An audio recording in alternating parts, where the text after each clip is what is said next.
chiều lô quê chiều về liều lún thiên tài nhé hà nội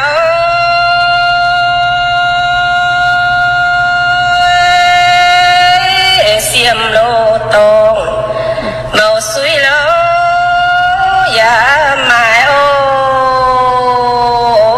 nhiều lô chiều lia mẹ cha in mua cha nên chia lô